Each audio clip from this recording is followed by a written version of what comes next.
SoCalQOL.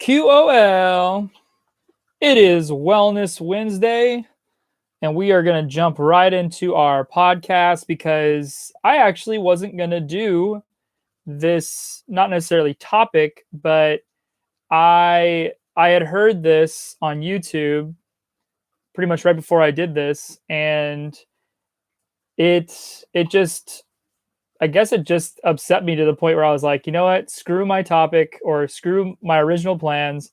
I'm just going to focus on what I just heard and pretty much leave it open to discussion for anyone who ever watches this video again in the future and, leaves a comment or messages us.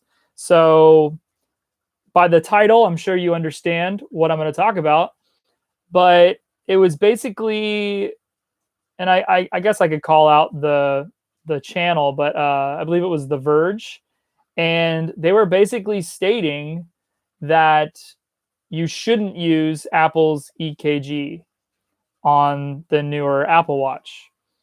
And let me give you some backstory, because I honestly I didn't care about readings and all that stuff until I started caring about my wellness, all around, just wellness all around. Any kind of data that you can get to me is important, because in 10 years, if I really wanted to, which won't happen, but the idea is that you can always go back. You can always go back, reference the day, the year, the month, the time, like as far as how you felt or where you were at in your life. And if someone's having a problem that sounds remotely familiar to what you experienced, and you actually could go back to the data, wouldn't you? I mean, wouldn't you want to know if you could just Google it on your phone, and I say Google it meaning like search your own data on your phone. And so basically their whole video it's more of a review. It's supposed to be more of a review of the Apple EKG and or ECG, whatever you feel like calling it, but it's both the same thing. And how essentially it's giving people false readings, or like the people that are going to use not only an Apple Watch, but even a personal, EKG system that you can have at all times, are going to almost like abuse the technology to a point where they're going to have more doctor's appointments and more stuff to complain about, I guess, to doctors and specialists. And it was just so weird to me that's what they that was their angle of their video. Not like a clickbait thing, but more so just like, oh, instead of, just saying this is what it does and this is how it works, it's like, well, even if it did work well, and even if it was, a great product, we don't want you to use it because, or we've been told that you're not supposed to use it unless you're 65 and older, or, have heart problems. So, sorry, let me go back to my beginning kind of story. I data wise, I never cared about any of that stuff when it comes to like my blood pressure, even like my carb intake, my weight, never cared about that stuff. But at a certain point, once you're able to get that data, and whoa, like, for some people at least, lifestyle habit, or whoa, I should probably do this more, or there's just so many things that could be a positive of any kind of data, especially when it comes to you, your health, your life, if anything, your family's life, because what happens to you sometimes will ultimately affect your family and what they do and all that kind of stuff. So right off the bat, as I'm hearing this, I'm getting frustrated because, data to me is, I mean, I think I've said this before, but, like scientists say that, an experiment or a study is as good as its data. Like if you don't take good data, then you're fucked. You're not going to have a good source to back up or have a basis from. And all you're talking about is pretty much, either an opinion unless there's data, or a feeling unless there's data.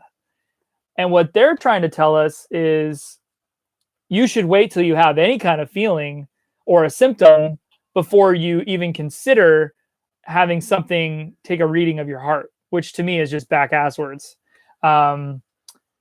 So then it made me think about the company Cardio.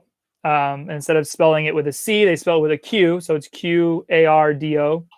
Sorry, QARDIO. And the company Cardio, I have their cardio base, which is their scale. I have the cardio arm, which does my blood pressure. And they also have something called the cardio core. And it's basically it almost looks like a body harness thing, but it's underneath your shirt. And then it's got these two white little kind of bars that kind of cup your chest. So if you had breasts as a woman, it would still kind of fit well. And then as a dude, it's, just nudges right under your pec. So, I just really quickly looked up the core because I don't own the core. And if I even had it and I wore it, I would probably only use it for the fact that it has temperature reading, which is something that the Apple Watch doesn't have. And there's even the Aura ring, which I've actually thought about replacing my wedding ring with an Aura ring because it can read your temperature. Yeah, it's more for sleeping and other, wellness readings like that. But, off the top of the bat, like the temperature side of readings is I feel is huge, because if you do see an increase in your body temperature, you might be getting sick. Or obviously if it's going down too much, I'm guessing there's something wrong with you. So that kind of reading to me is very important. Just on a one time only, it's like having car insurance. You hope to only use car insurance once or twice in your life. You never want to assume that one day, you get car insurance to always get in accidents because you'll always be taken care of. No. I love those types of readings like temperature and what I still think for EKGs. But all that to be said, as I'm hearing this and I'm comparing the core to the watch, essentially the only thing that's different is the temperature. So then it makes me think, I wonder if there's doctors out there that are dogging the cardio core and saying that if you're over 65 and have a heart or have a heart problem, then this product's for you, versus anyone buying it for their own general health. And yeah, it's pretty expensive on its own as a standalone product. I think it's $200 or $300. So when you get an Apple Watch and you pay $500 or $600, or $300 to $600, and it comes with it, it's kind of like a little bonus. Woo, that's cool. So yeah, so then I come back to the Apple Watch and I'm listening to this, and like I said, I'm getting frustrated. I'm just getting pissed off because they're making. I feel like they're thinking too far into the EKG as like what? Like you're gonna buy the Apple Watch for the EKG. Yeah, you might upgrade because it has the EKG, but it's not the only sole. It's not right, because said the data side of what we can do with our products, like even counting your steps. No one gave a shit about counting steps until you could get it from your iPhone when it was in your pocket, or obviously your Apple Watch, or there's obviously other trackers out there. But if you bought a product to do one thing, and then lo and behold, it does this other thing that you didn't even know you wanted, and then someone tells you oh, well, that's wrong. You shouldn't be able to have that feature or use that feature unless X, Y, and Z apply. That's bullshit.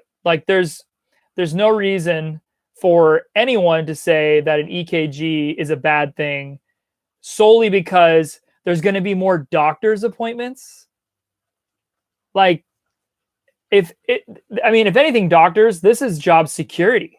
This is going to be able to get you to talk to your clients and your patients on a more regular basis, even if it is a bad reading. It's like if someone has a problem with their car, they hear a little clinky sound and they bring in, or their oil light comes on and they just got their oil change and they bring it back in. Let's say there was nothing wrong with the oil, but all of a sudden, like, oh my gosh, your back tire was so loose that if you would have driven one more mile, you would have died. And if that car mechanic had told you, oh, you're such an idiot for reading your oil gauge, how the hell could you even consider bringing in after you just got an oil change? Man, you're such an idiot. Like, does that not seem crazy? So, P.S. Any doctor who tells you to not use an EKG on your Apple Watch, I'm sorry. That's just so dumb. And I don't even have the Series 4. I got this end of 2017 during a sale, and I had no interest on my credit card. And my wife and I got Apple Watches, but I'm going to do a whole review / wellness video on just the Apple Watch and how important it is to have this reading your body, everything's for the rest of your life. Because once in a blue moon, you're going to have a thought, oh, yeah, what was going on then? Or what was my heart rate? Or, how many steps did I take? Or what kind of food was I eating? Or it doesn't matter what it is. It's literally just having the access to the data is the most important part. And for you to say that, oh, you shouldn't use your gas light on your car, or I'm not going to use gas. You shouldn't use your oil gauge on your car unless you know you need an oil change. What? No, that's not why it's there. It's there in case of something goes wrong. And to think that people could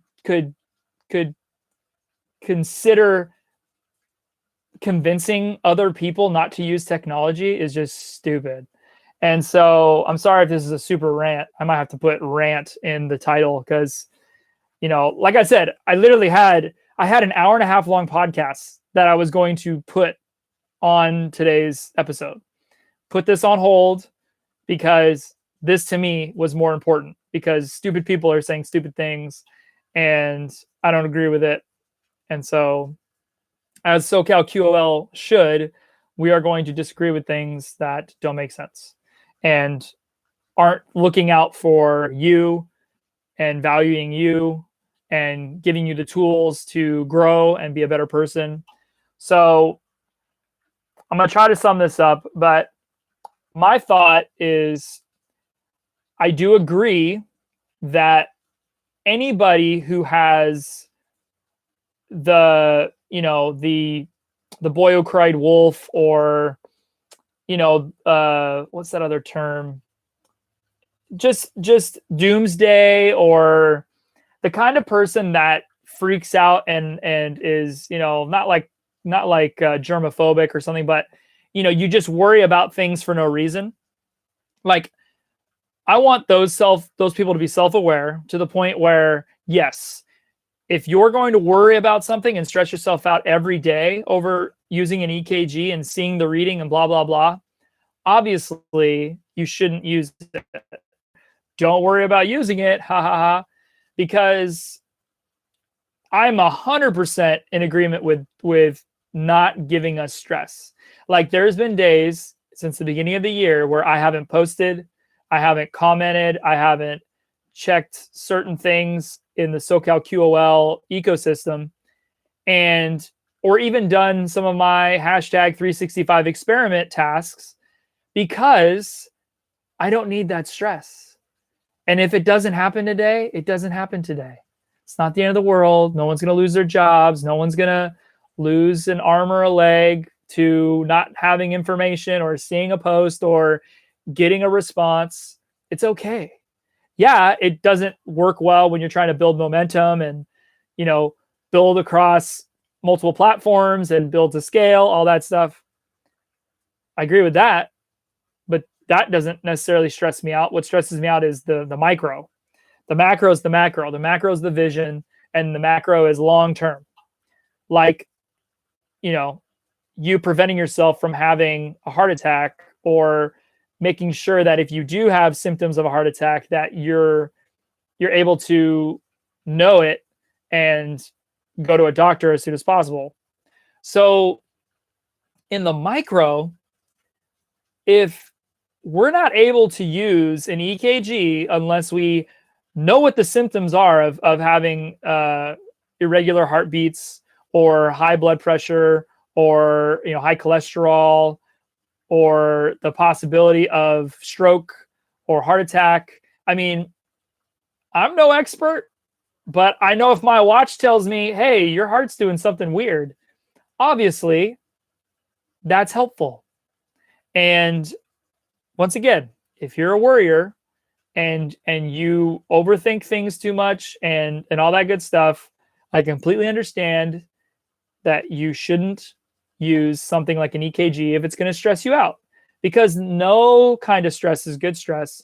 And I would recommend that any kind of situation, any kind of product or tool or reading or data that causes you stress, you should not use it, because I don't even do that personally. Like I don't look too far into things if I know it's going to stress me out. I just release it and I go, you know what? It's not going to happen. If I can't get a workout in before the end of the day, if I can't stretch, if I can't, take my vitamin because I left it at home and I'm not going to be home till the next day, it's okay. You're not going to die and everything's going to be fine. And I think we all, as, human beings that are trying to be better people and have better wellness across the board, that's one of the first emotional parts of wellness that I want everyone to, confront. And I want you to know what stresses you out so that you can prevent yourself from ever getting stressed, even if it means getting people out of your life, family members, coworkers, bosses. Believe me, I've quit many jobs because the boss stressed me out. Plain and simple. It wasn't worth it. Wasn't worth my gray hairs. All these gray hairs came from stupid bosses and bad workplace environments. It's not worth it. And so, to conclude this rant, I encourage everyone, if you do get an Apple Series 4, turn on that damn EKG. You might not do the reading every day. You might only use it a couple times and say, you know what, this isn't for me. I don't really care about the data. Great. If you're a person with a Series 3 and you're only going to buy the Apple Watch for the purpose of upgrading the reading, look into the Cardio Core. I mean, yes, it is expensive, but it's cheaper than getting a new Apple Series 4, that's for sure. And yes, you would only put it on for workouts and, maybe in the morning or, at night when you want to read, you want to do those readings. But,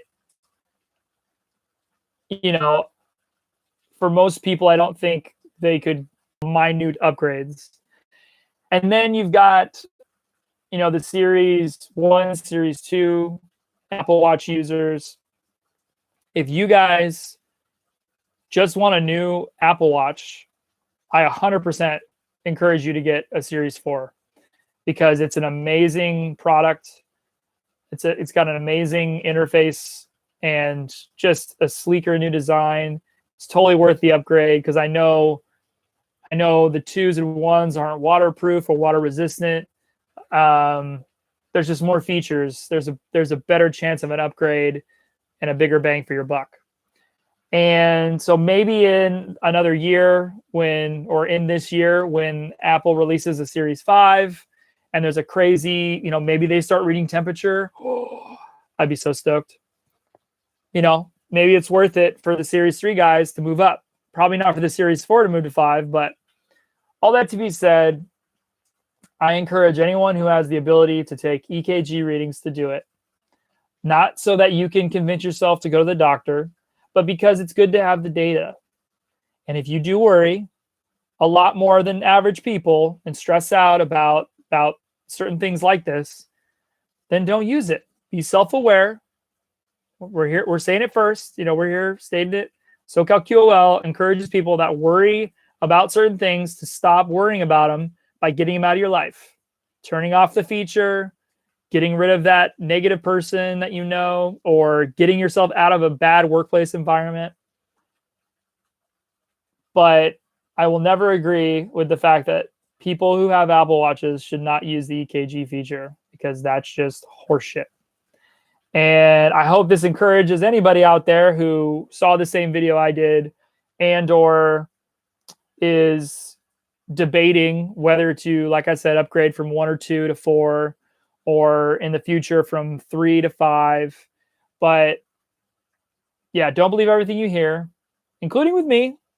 But at the same time, SoCalQOL only exists to help you, to add value, and to literally just make you a better person.